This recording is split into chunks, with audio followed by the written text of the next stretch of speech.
Good morning, Zio here, and today we are talking feminist frequency. So grab yourself some coffee, sit back, relax, and let's get into it, shall we?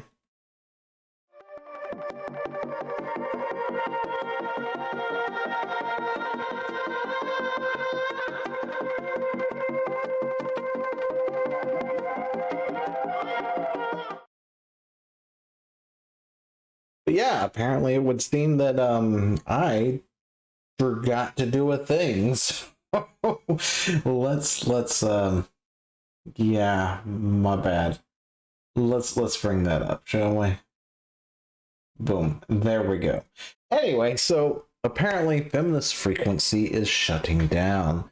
And my thoughts on things like this have changed over the years. I used to get upset when journalists and things would dance on the grave of something that has fallen, that sort of thing, or somebody who passed away who was a good critic and things like that and stuff. And yeah, so awesome. It's about fucking time.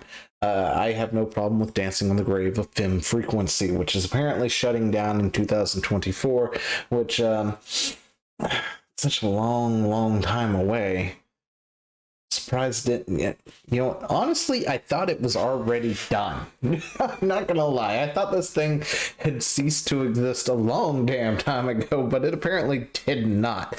So apparently feminist frequency is shutting down. For those of you who don't know what feminist frequency is, this started up back in the day, the OG days, the big old days of the GGs, the Gamergates, the boogeyman that games journalists love to provoke or invoke every time something is going on, because it's always, I think last time I really heard anything about it had something to do with Trump and MAGA and stuff like that, and somehow Gamergate led to it, and it was Gamergate Yahtzees or something, which were propping up Harry Potter Hogwarts Legacy or something like that. I don't know. Anyway, that's what they like to invoke, right? The Gamergate era of things, when gamers rose up against the unethical practices of games journalists and things like that, right? Because, we found out things from behind the scenes that we kind of already knew and was speculating, and it turned out it was all kind of true.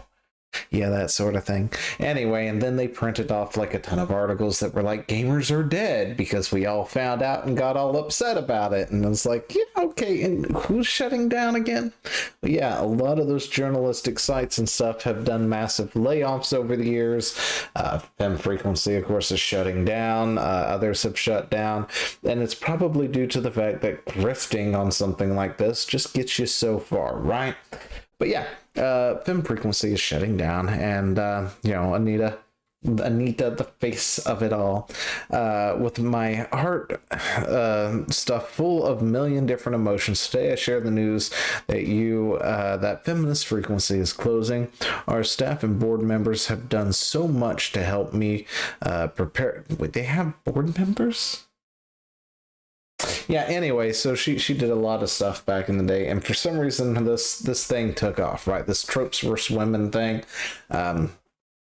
Yeah. Anyway, and then she made a lot of money making the rounds, and people were paying her for what is it? What are those things when you do top things at places and stuff? Anyway, stuff like that. And then she was consulting for things, and Last of Us 2, what's his name?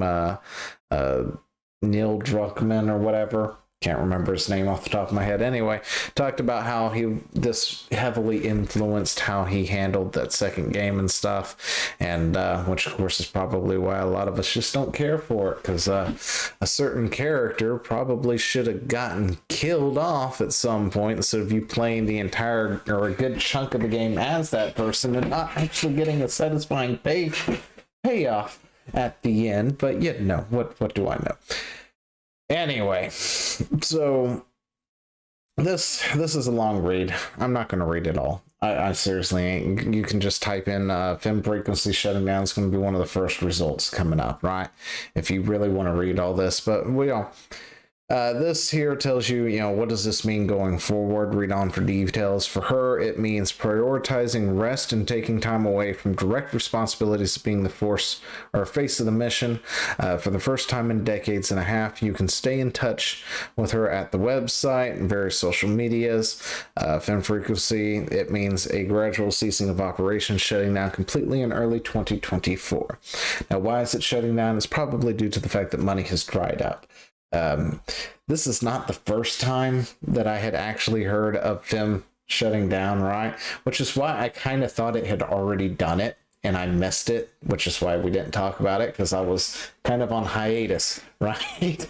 During that time when I last heard of them having issues because money had dried up and stuff, and several different Kickstarters, or a Kickstarter or two had started up. It was either her or Zoe Quinn, I can't remember who it was, but to try and fund this, and I guess they got money, right? They must have got a donor or something somewhere, and they kept kickstarting it and kicking it down the line. And I guess now she just the money's not there anymore, and she can't get a hold of it anymore, which is why we're where we are now, right?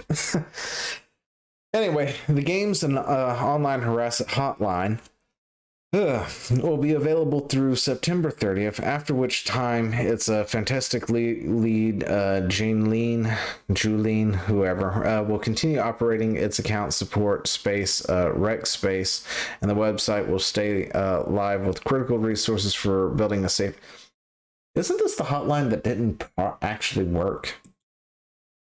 Like, okay, so I remember she had set up a hotline, right? And people tried using it. They legitimately tried using it, and it didn't really work. Like, nobody was really on the other end, or, they just never really got back to them, and all this other stuff. So I don't know if they actually got it working or something at some time later down the line, but,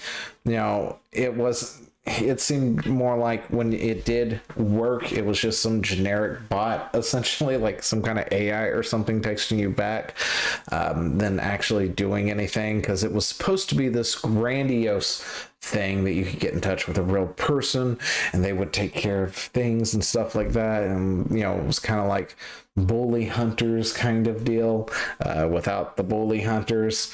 And if you don't know who the bully hunters are, I can always do a more in-depth thing on them, because I don't think I got a chance to do it back then, or maybe I did, I don't quite remember. Maybe we surface touched it.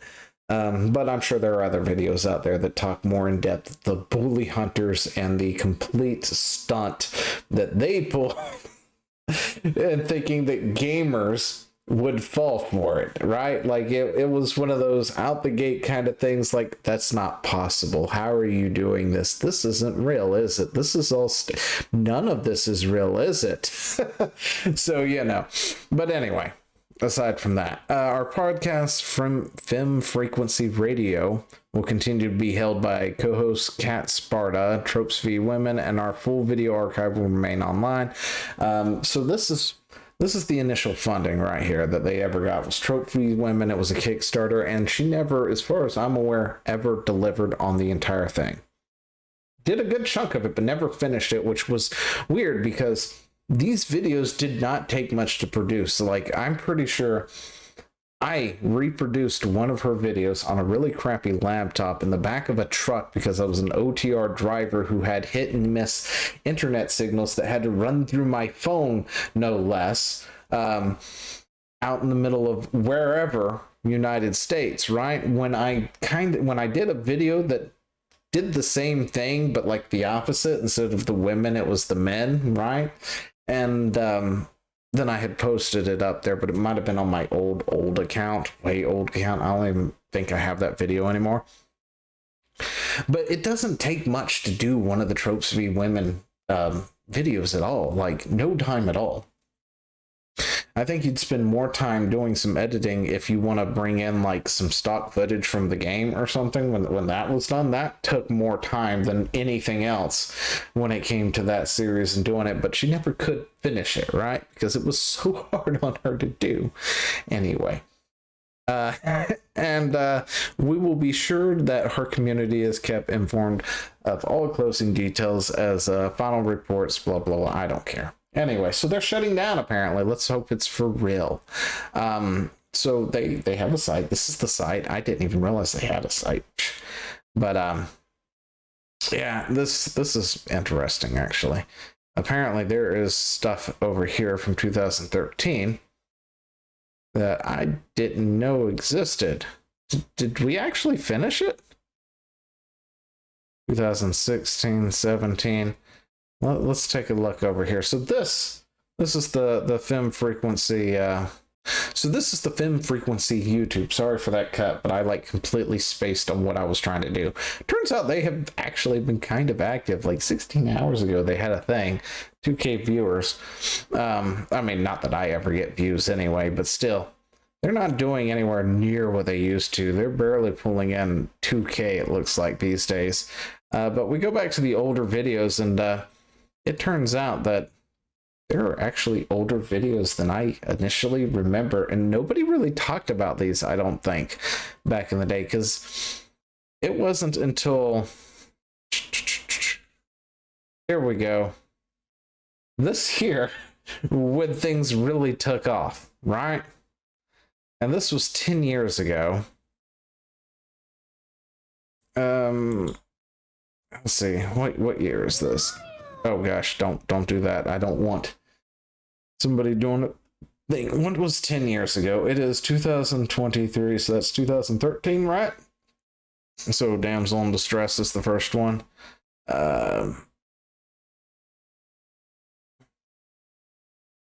Nope, this is the whole series right here. I don't think she finished it still.